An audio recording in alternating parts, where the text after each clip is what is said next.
Let me discuss postcolonial criticism in this video.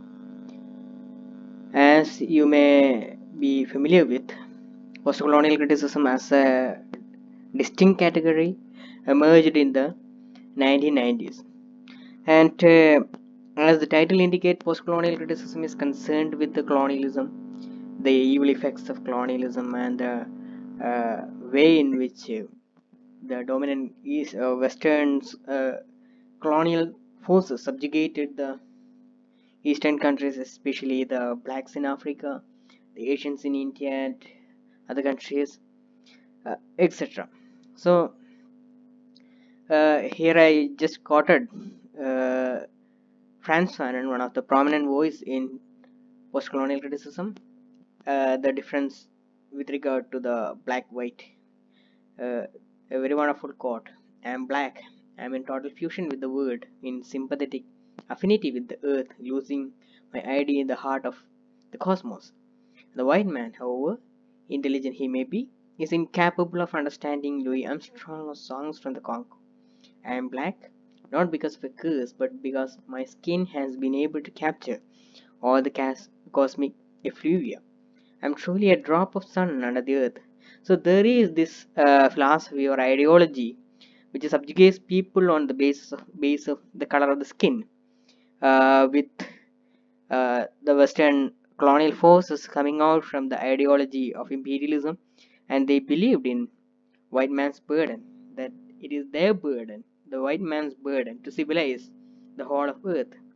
And let us see how post-colonial criticism as a critique of such an ideology emerged.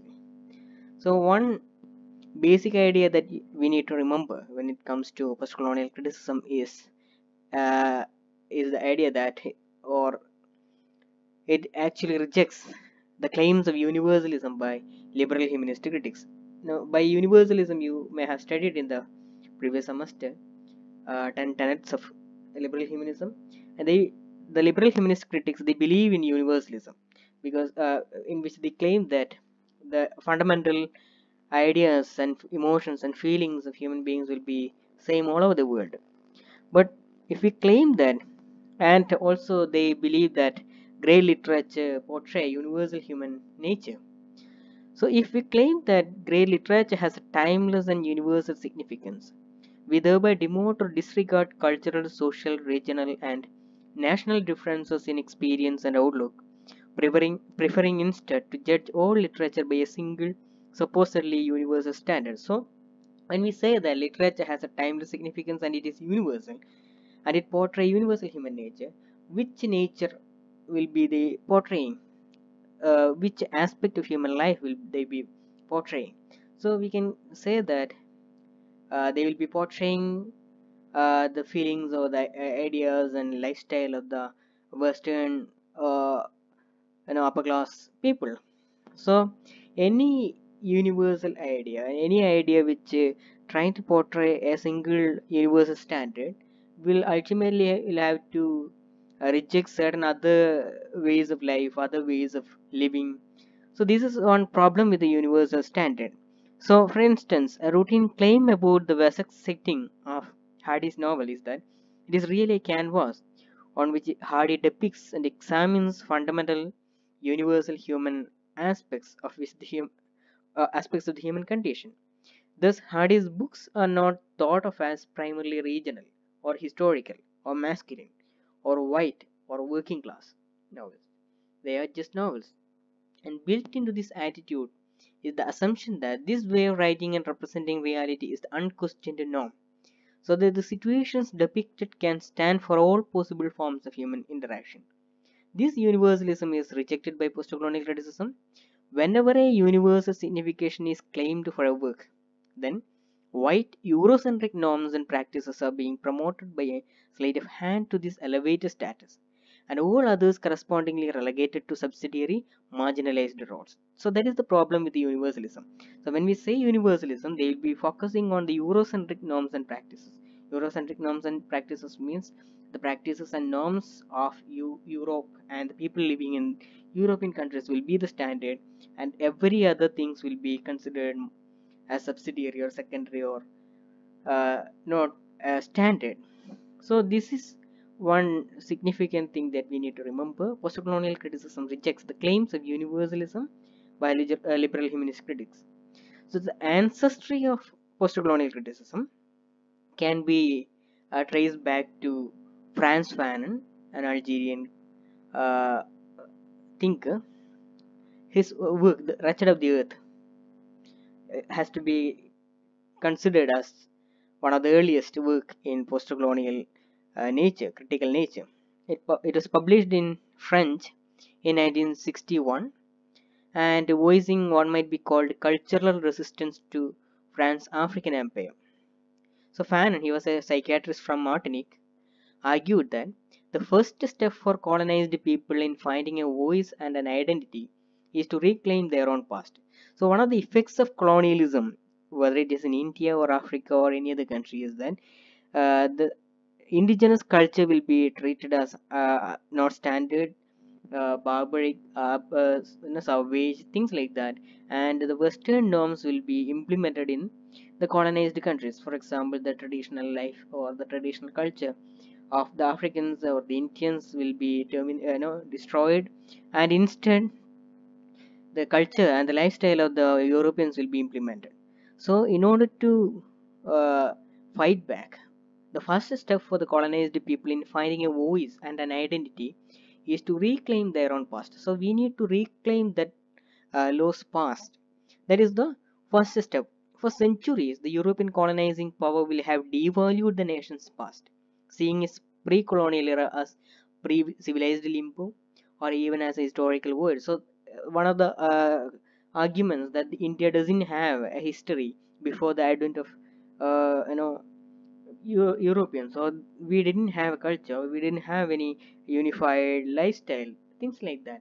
Children, both the black and white, will have been taught to see history, culture, and progress as beginning with the arrival of the Europeans. So they would say they discovered India or discovered America, things like that. So if the first step is to reclaim one's own past, the second step is to begin to erode the colonialist ideology by which that past had been devalued. So our past had been devalued by a colonialist ideology. And that colonialist ideology believed that only they are superior, only they are cultured. They had the burden of civilizing the entire world. So the second step is to erode that colonialist ideology, or to fight back that colonialist ideology by which our past had been devalued. So when it comes to postcolonial criticism, critics would say that postcolonial criticism began in inaugurate postcolonial criticism proper with the publication of Orientalism by Edward W. Said. Edward W. Said was implementing or applying the Foucauldian notions of power and discourse in understanding the Eastern European societies. So, it is a specific expose of the Eurocentric universalism, which takes for granted both the superiority of what is European or Western and the inferiority of what is not. Said identifies a European cultural tradition of Orientalism, which is a particular and a long-standing way of identifying the East as other and inferior to the West. So, Orientalism, the word itself, originated from the word Orients, which means the place where the sun sets. Okay, uh, so Orientalism, there is this view about the East. The Orient, he says, features in the Western mind as a sort of surrogate and even underground self. This means, in effect, that the East becomes the repository or projection of those aspects of themselves which Westerners do not choose to acknowledge, such as cruelty, sensuality, decadence, laziness, and so on. So there are certain cruelty, certain kinds of bad influence in Western society, but they will not see that, but instead they will argue everything to the Eastern society. So Eastern societies will be considered as a society with lots of cruelty. For example, they will talk about Genghis Khan or Kublai Khan or whatever, but they will forget that so many cruelties and things were in a fights were there in their own society. They'll forget that. So, at the same time, and paradoxically, the East is seen as a fascinating realm of the exotic, the mystical, and the seductive. So, this is the another side of it. It also tends to be seen as homogeneous, the people there being anonymous masses rather than individuals, their actions determined by instinctive emotions, lust, terror, fury, etc., rather than by conscious choices or decisions. So there is this idea, these binary opposites. At the one level, the European society is rational, scientific, things like that, and the Eastern society is irrational and scientific, barbaric, things like that. Their emotions and reactions are always determined by racial considerations.